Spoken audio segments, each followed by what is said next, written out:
കനയ്യകുമാറിന്റെ സ്ഥാനാർത്ഥിത്വം വലിയ രീതിയിൽ സ്വാധീനം ഉണ്ടാക്കുകയും അത് വലിയ പ്രഭാവം ഉണ്ടാക്കുകയും അതേ മിക്കവാറും ജയിക്കുകയും ചെയ്യും എന്നുള്ള സാഹചര്യം അവിടെ ഈ ഡൽഹി നോർത്ത് ഈസ്റ്റ് മണ്ഡലത്തിലുണ്ട്.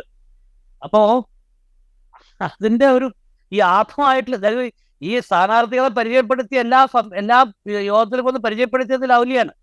പക്ഷെ ഈ ലൗലിയുടെ പെട്ടെന്നുള്ള രാജിയുടെയും പ്രതിഷേധത്തിന്റെ പെട്ടെന്ന് ആത്മമായിട്ടുള്ള സഖ്യത്തിന് പ്രശ്നം തോന്നിയതെന്ന് വെച്ചാൽ ഈ കനയ്യകുമാറിന്റെ സ്ഥാനാർത്ഥിത്വം പ്രതീക്ഷിച്ചതിനേക്കാളും വലിയ രീതിയിലേക്ക് വളരുകയും അദ്ദേഹം അവിടെ വലിയ രീതിയിൽ മുന്നേറുകയും ചെയ്യുന്ന സാഹചര്യമുണ്ട്.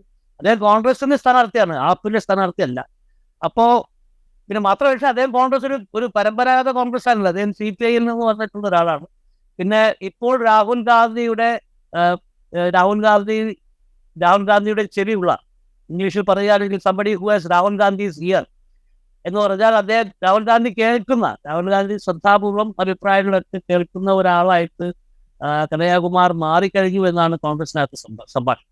അപ്പൊ അങ്ങനെയുള്ള ഒരാൾ ലോക്സഭയിൽ തെരഞ്ഞെടുപ്പിൽ വിജയിക്കുകയും കൂടെ ചെയ്യുമ്പോൾ ഉണ്ടാകുന്ന പ്രശ്നം എന്തായിരിക്കും? അതാണ് സത്യത്തില് ഈ ലൗലിക്കും കൂടെ പോയ പല ആൾക്കാർക്കും ഉള്ള പ്രധാനപ്പെട്ട പ്രശ്നം എന്നാണ് ഞാൻ മനസ്സിലാക്കുന്നത്.